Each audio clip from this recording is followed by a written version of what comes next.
Welcome back. We are Gentlemen United, and you are in the Man Cave.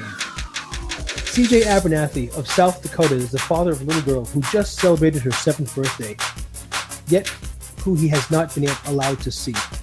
After paying $9,310 in child support over the course of 2 years, the commissioner told the mother and stepdad, quote, "You cannot collect child support from a man you say is not the father of your child." While he's not required to pay child support, his access to his daughter has been denied. He doesn't know where she is and can't find her. It has been 1,174 days and counting since he has last seen her. Trigger warning. If talking about men's issues like paternity fraud offends you, I invite you to stop watching right now and go to the next YouTube clip. This may be too much for some to handle. Okay, with that out the way, let's go on. As always, for those watching this broadcast live on YouTube, feel free to add your comments and questions in the comment bar. I will watch for them throughout the show and will incorporate them into the show with time permitting. Joining me tonight is CJ Abernathey and, of course, you, our viewers. I'm Sean Best. Hey, CJ, how's it going? How's it going, Sean? It's going well here as it can go. Okay, and before we get going, quick question for you. I noticed in the background you have the American flag hanging upside down. What's the symbolism behind that? So for those who don't know, under U.S. flag code, you can invert the American flag as a sign of distress. A lot of people take it as a sign of disrespect. However, when you're talking about an issue such as paternity fraud, violations that come into play with paternity fraud, having your child taken from you, and subsequently millions of other parents going through this same cause, inverting the American flag is not a sign of desecration or a sign of disrespect. It's simply a sign of distress, and it represents that distress. And this is a very appropriate scenario, so thanks for explaining that so that the viewers understand what the purpose of that happens to be. All right, CJ, tell us a bit about your story. What happened after you discovered you were a father? What was your relationship with your daughter's mother and stepfather like? So obviously, given the circumstances, we weren't married, and so we had a very strong feeling prior to my daughter's birth that I was the father of my child. So my daughter was born at a home birth, and I wasn't allowed to be there, and so I didn't get to cut the umbilical cord, to do that you think that you'd get to do as a father for your new child, or for your newborn child. So that was taken, and I got offered actually to meet my child at a Walmart parking lot if I wanted to meet my child for the first time. I said, no, I'll wait until you're ready to come to my home, and I can take this child in my home and meet my child there. So I had to wait a while, but once they brought my daughter to me, we quickly decided that we need to do a DNA test because the mother was asking for child support, and so we agreed to take a DNA test, and we went to the DNA Diagnostic Center and facility in Riverside, California, on October 4th, 2010. And about a few weeks later, the test results came back in, and 99.999, repeating until infinity, I am the father of this child. And so I started paying $400 a month child support. And in the beginning, I didn't get very much time with my daughter because she was a newborn. But as she got older, I started getting more time. I started getting more, more time with my daughter, essentially. And it wasn't until November 8th, 2012, that this all really started for me. Prior to this, though, we were co-parenting. We would meet at parks. We'd let her son and our daughter play on the playground, and we were cordial to each other for a very long time. And it wasn't until she started threatening the time with my daughter and started becoming more hostile in her parenting techniques that I started to get worried. And I started to get worried because, when somebody's threatening your time with your child, that's no laughing matter. So I went and I told her mother what was going on, and we ended up trying to work out an actual written agreement between us that what we would expect out of each other. And so she said, let me take that back to my husband and see what he has to say. Well, that's when I got the phone call on election night. It was about 8-10 minutes after Barack Obama was announced he was reelected. I got a phone call saying, quote, due to California Family Law 7540 or Family Law Statute 7540, you have no rights to Rory, and if you try to contact us or anything like that, we'll get a restraining order against you. That was the first time that that I had experienced them taking my daughter from me. This wasn't done through a court at this point. This was just them calling me saying, we're taking her and there's nothing you can do about it. So I ended up going and petitioning the court, and I did have an attorney at the beginning. And our trial ended up getting delayed because he ended up going to Afghanistan for a little bit. Or it was either Afghanistan or a deployment. I don't know if it was Afghanistan. It might have just been a sea service deployment. But either way, he was gone, so we couldn't have the process. So when we went there the first time, the very first hearing, the commissioner had asked me how long it had been since I'd seen my daughter, and at that point it was about 3 months. And he stated that, well, Mr. Abernathey, let's get you some time with your daughter. And so that day I actually had my daughter, and I thought it was over. I thought it was done. We were ordered to go to mediation. We were ordered to talk to this mediation counselor and come up with a parenting plan, and then submit it back for the court to, make it a final order. So when we both went to the mediator, she had a restraining order placed against me, and so I just I went in there with my head on my shoulders. I said, I'm just here to make the best plan for my daughter. And the interviewer said, well, I got to do separate interviews. So I ended up getting interviewed by him, and I gave him what he called one of the best parenting plans he'd ever seen in his profession. And then he interviewed the mother, where she claimed that I am, quote, the only reason the mother gave for not wanting Mr. Abernathey to have any time with this child is her claim that he is not the biological father of this child. So this is when you first found out that she was making a claim that you were related to this child. 2013. Okay. That she is now claiming that I'm not the father of the child biologically to the friend of the court in an ordered mediation session by the court.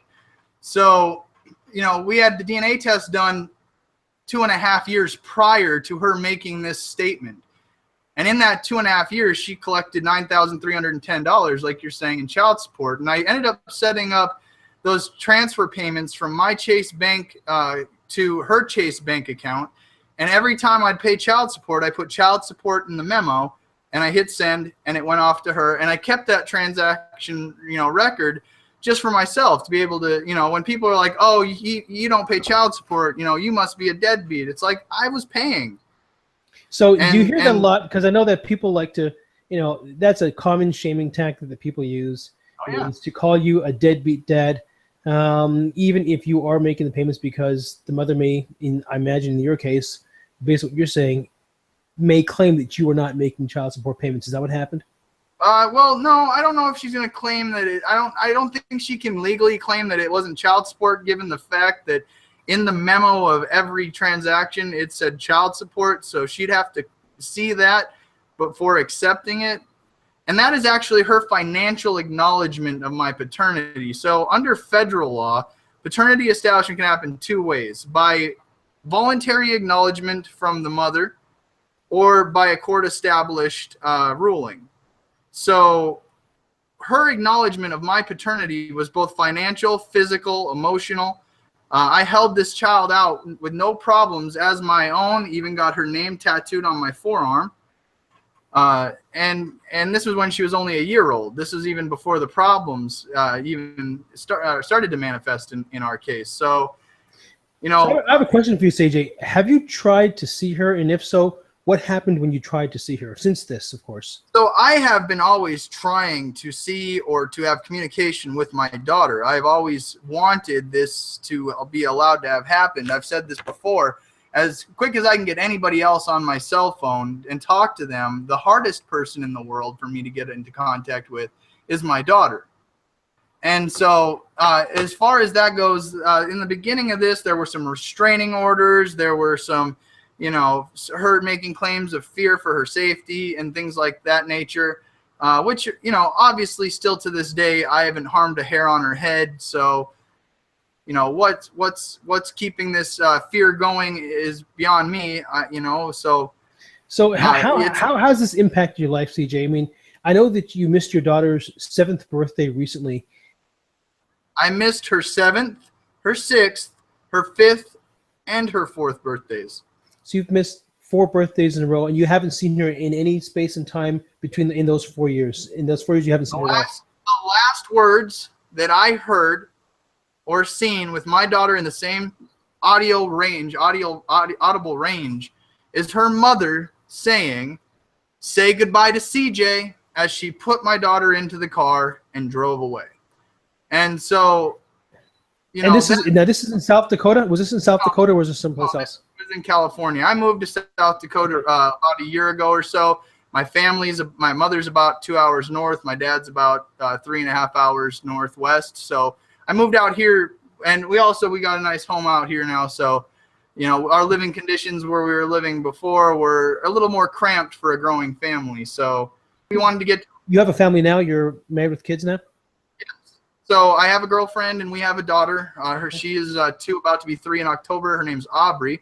You'd be amazed, Sean, how many people get my story confused, because my daughter Aubrey and Rory have very similar features at this age, that a lot of people see my story and think that, oh, he's got his daughter back now. I mean, so it does get a little more confusing for some people. My daughter Rory is 7.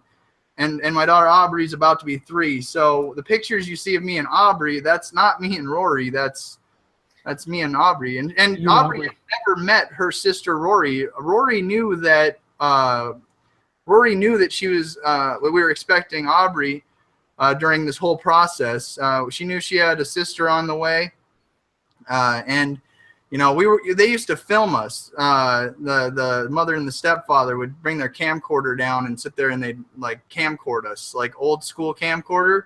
And so we actually, you know, we took the time to make jokes with it. We held up a sign that says we're expecting a baby. And, you know, they like to use anything that we said we did as a ways of feeling threatened or any of that. You know, when you have somebody that's willing to perpetuate a victim story. I mean, we're talking, I'm afraid of that person and what they might be capable of. That preponderance of fear that they have is caused by something with them at a certain point. So I don't buy this. I'm afraid, but that's what she really used in the court. She actually said those words, and those are all damning words that attorneys know. They know that once that they can get their client to say something, and once they can get their client down a road of train of thought, that's when they are able to make their best work and to get away with things like paternity fraud. Now, where it really comes down to it is when commissioners are not looking at the scientific evidence in front of them. In some cases, commissioners like to rule in the bench based on their opinion. So in this commissioner's opinion, he said I had 2 years to get to the court of equity to establish my rights. However, I make the argument that, one, the government is not where my rights are derived from. I don't have to go as a father to a court where a mother doesn't have to do this, but a father somehow has to go to this court of equity to, quote unquote, register his paternity or establish his paternity. It's absurd to think that we can have this glaring problem and think that we can put an erroneous time frame on it, because imagine like this. This law is created for the dads that don't care to be dads.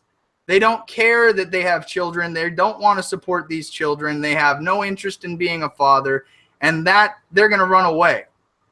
And so those dads have that time frame of establishing paternity if they want paternal rights. Now, that's where that law was created. But in California, even, it's case law that says, quote, where a married couple permits a biological relationship to develop between a child and a father, they cannot unilaterally terminate that relationship. So the court in this case was used as a facilitation weapon to terminate this biological relationship that this married couple allowed to develop. So the people involved got away with this fraud based on an erroneous time frame.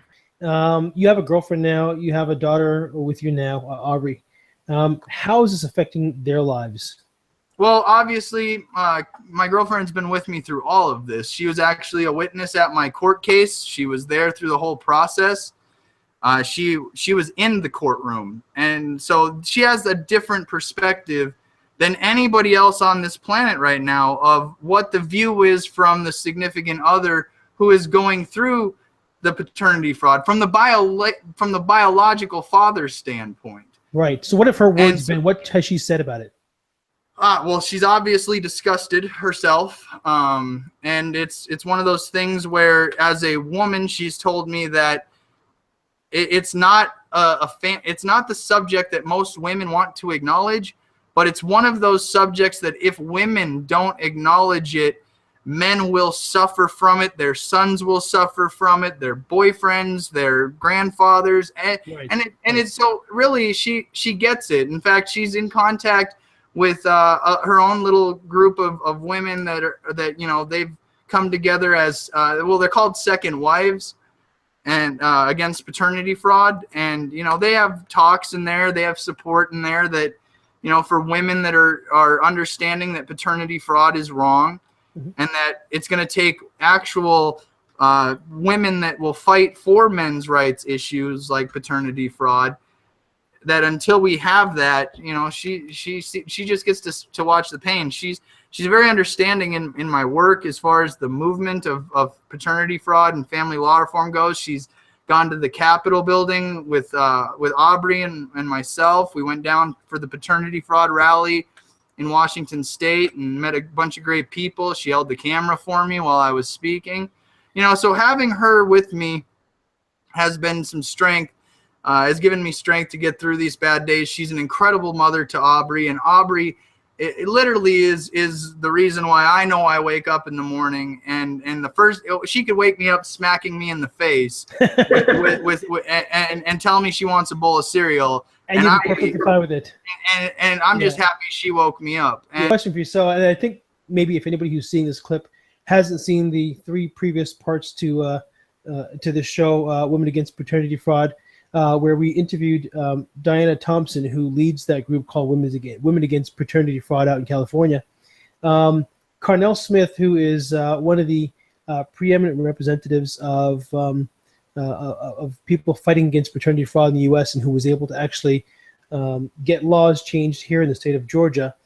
He mentioned a statistic that goes back to what you just said, that a lot of women don't like to talk about this. But what a lot of people don't know is that 1 in 3 fathers who are raising children are raising at least one child that is not related to them, and they don't know it. So I know your case is not that case. It's this sort of thing happens on a very, very frequent basis. It isn't sort of the one-off. I know this girl 15 years ago, 3 states over, that did this. It's an extremely common thing. And obviously there is great incentive to not want to talk about it or to brush it under the carpet. Is that a fair statement? I think that's an extremely fair statement. However, I would implore women to understand that most women that have sons, most women have brothers, those that go through this, you know, their uncle might have gone through it. So it's not just a topic that we want to sweep under the rug. It's a topic that we actually just want to bring to the forefront so that the more educated people will see through, you know, the laissez-faire drama behind it and get right to the facts of how to fix it and stop it. And there are incredible people, like you were mentioning, Mr. Smith and Ms. Thompson, and you know, Mr. Cornejo, that are, you know, Naomi Evans out in Washington, Brandon Jones, Kyle Paskowitz. These are all people that have Thomas Coleman has done a lot of. These are all people that are stepping up. Chandler Clough. I mean, again, there's lists of, as this topic has been going out there. that more people are eventually willing to step up in front of legislators to talk about. Because at the end of the day, you know, there are people that think, well, there's not a legislative fix to this. There actually is. And well, here's my question to you. I was just about to ask you that. So what would need to happen, legislatively speaking, to make the situation for you and other men and families in your situation right? Make the Brandon Jones Act a federal law. It's what exactly is that for people who don't know what the Brandon Jones law happens to be? The Brandon Jones Act is essentially the law that would allow for fathers that were listed incorrectly on a birth certificate, whether by material mistake of fact or fraud, to be removed from a birth certificate, and then the proper father would be able to have his rights established. And also in the Brandon Jones Act, the last bill that we put in revised there made it so that you could have recover from damages that are caused by the act of paternity or the crime of paternity fraud.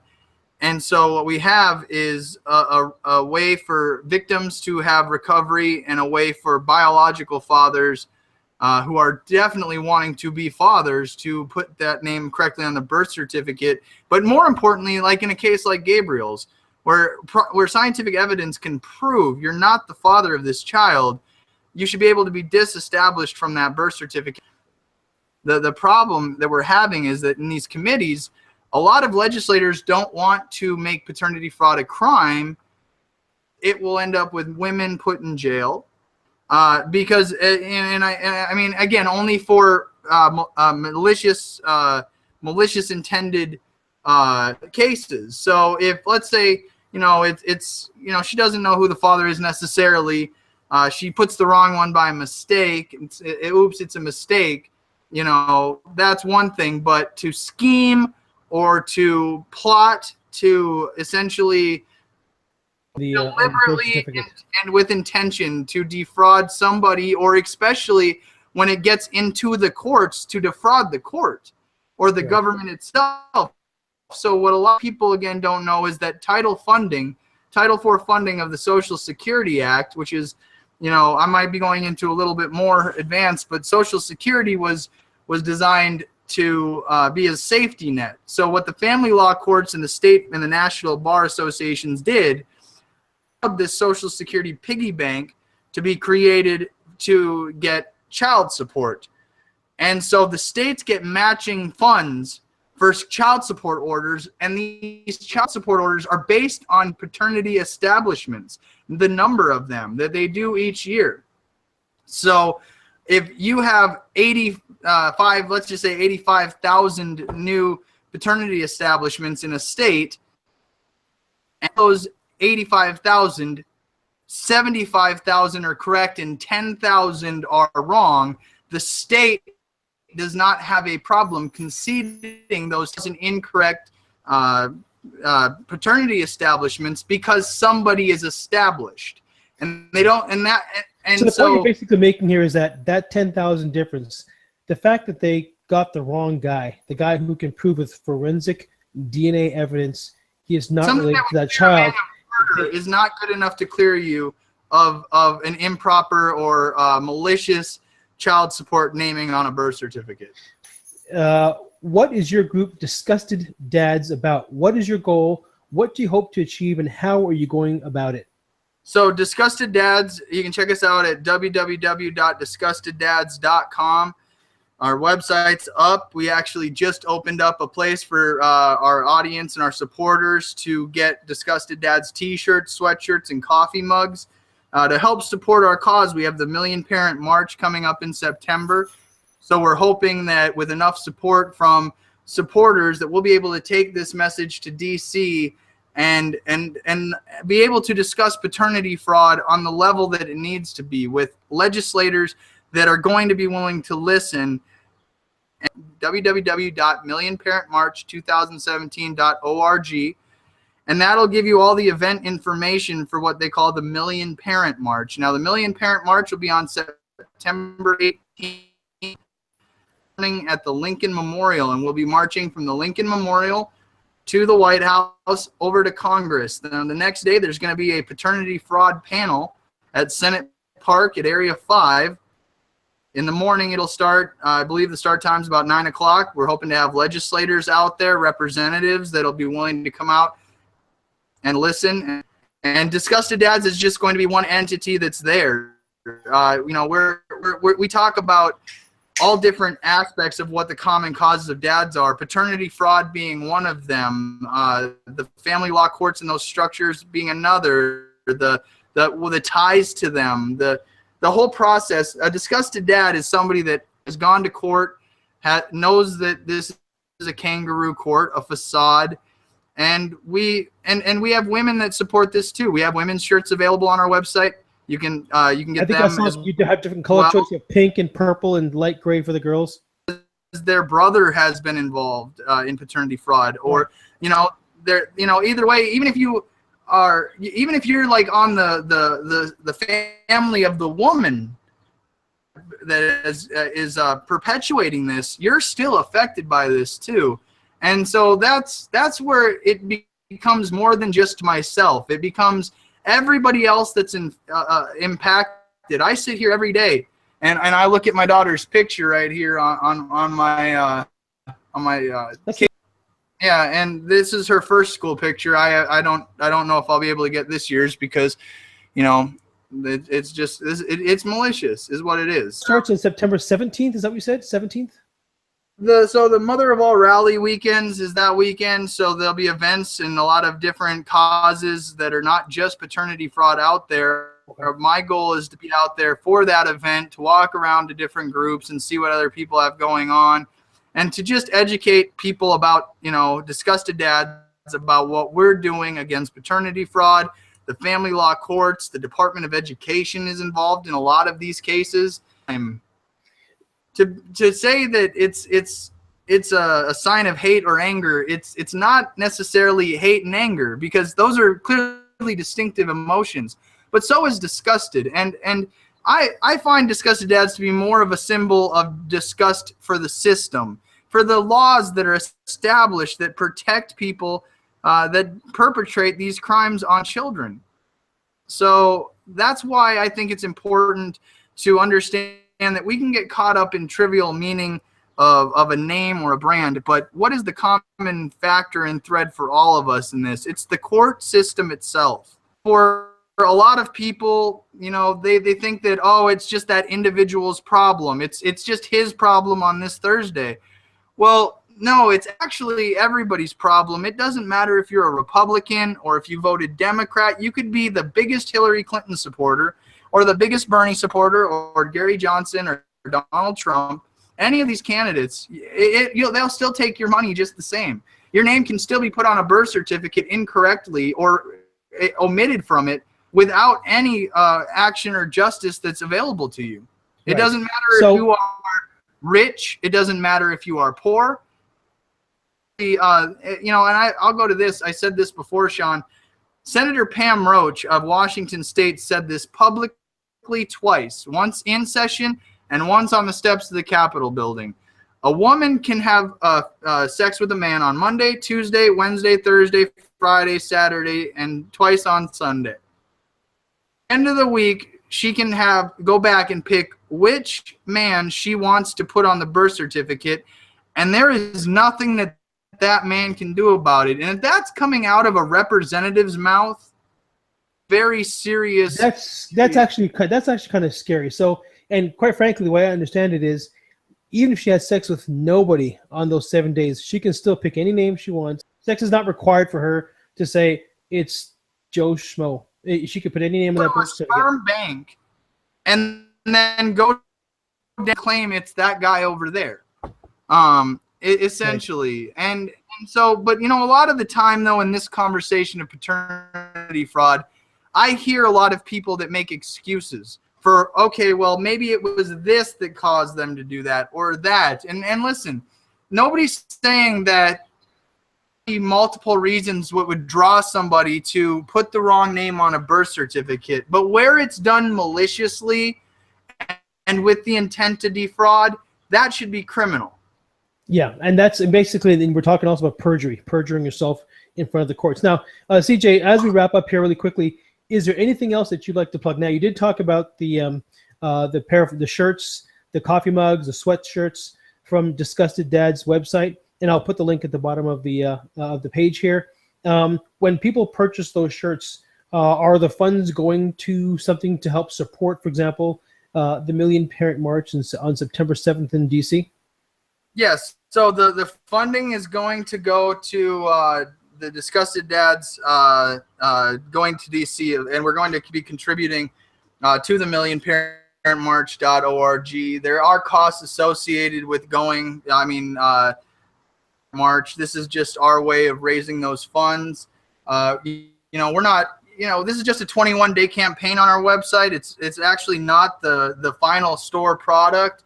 That's still under construction. So what we've done in the temporary is we've taken after Gabriel Cornejo's Teespring campaign to run that as well for a Disgusted Dads campaign and try to get the support from the people to help us get out there. Right. It's without people being able to support us. These speeches and the marches, they're a lot harder to do. Now, we'll pay for them out of pocket, no problem. But being able to, have that gas covered by our supporters and to be able to give them something that they can wear in response to and show their support of. We're not asking you for money that you don't get something out of it in return, and something that helps us out in return. And so your support would be greatly appreciated. Again, you can check us out at www.disgusteddads.com/store for your apparel needs. And again, they're pretty cool. They've got different colors, sweatshirts, and who does not want a Disgusted Dads coffee mug? So one thing I also want to make certain to mention here is you also have a bunch of dads. That's a Facebook page for dads only, and I know that Gabriel has also promoted that group, very, very large group, but 46,000, I think, members and growing. Gabriel's also got Paternity Fraud USA.com, I believe it is. That's also another group that you can look at. And so there are plenty of other groups out there. There's, of course, Women Against Paternity Fraud out in California, a nonprofit organization that Dynamis runs. So basically the message here is this: if you are a victim of paternity fraud and you're suffering in silence, which a lot of men actually do, they don't say anything. Number one, you are absolutely not alone.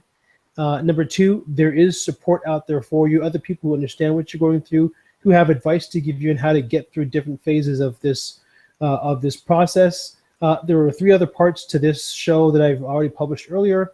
I'd encourage you strongly to take a look at those. I'll make certain that at the end of the show, you'll see the individual windows pop up that you can click on them and watch those shows. You will learn a lot about how paternity fraud works. CJ, I want to thank you very much for joining us here on The Man Cave. Thanks for sharing your story. Wishing you the best of luck on the Million Parent March, and please keep us posted.